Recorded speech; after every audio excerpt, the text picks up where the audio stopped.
পিতা মাতাকে আদর করো। এই পারা থেকে ধন্যবাদ। আমি একটা বলেছি, চুরি করো না। Yes yes, thank you. বললাম না, সবার কাছে ইম্পর্টেন্ট। ভালো করে শুনুন।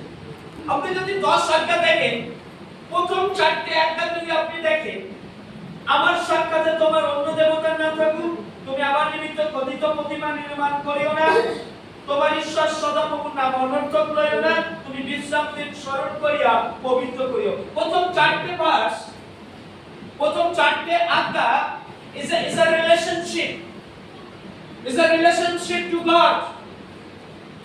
ঈশ্বরের সাথে মানুষের এক সম্পর্কের কথা বলে আপনি 4টে আজ্ঞা যদি পড়েন। এবং আপনি যদি 5 নম্বর পড়েন 12 পদ, তোমার পিতামাতাকে সমাদর করি, ইজ দ্য এক্সপেক্ট, তোমার পিতামাতাকে সমাদর করো। এবং পরের 5টা যদি পড়েন, এটা হচ্ছে আদেশ, এটা হচ্ছে আদেশ।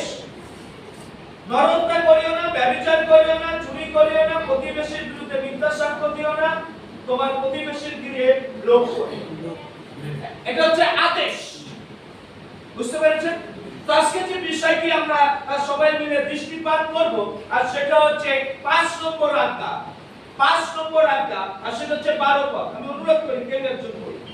তোমার পিতামাতাকে সমাদর করিও, যেন তোমার ঈশ্বর হয়নি, পড়াটা হয়নি, আবার কত পেয়েছ? তোমার পিতাকে ও তোমার মাতাকে Thank you. সমাদর করিও, যেন তোমার ঈশ্বর সদাপ্রভু তোমাকে যে দেশ দিবে, সেই দেশে তোমার দীর্ঘ পরমায়ু হয়।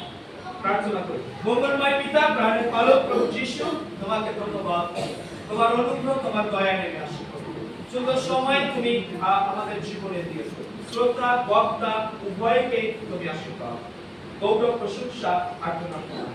এই বিনতি, এই প্রার্থনা প্রভু যিশু খ্রিস্টের নামে শ্রবণ। আমেন। আর আজকে যে বিষয়টি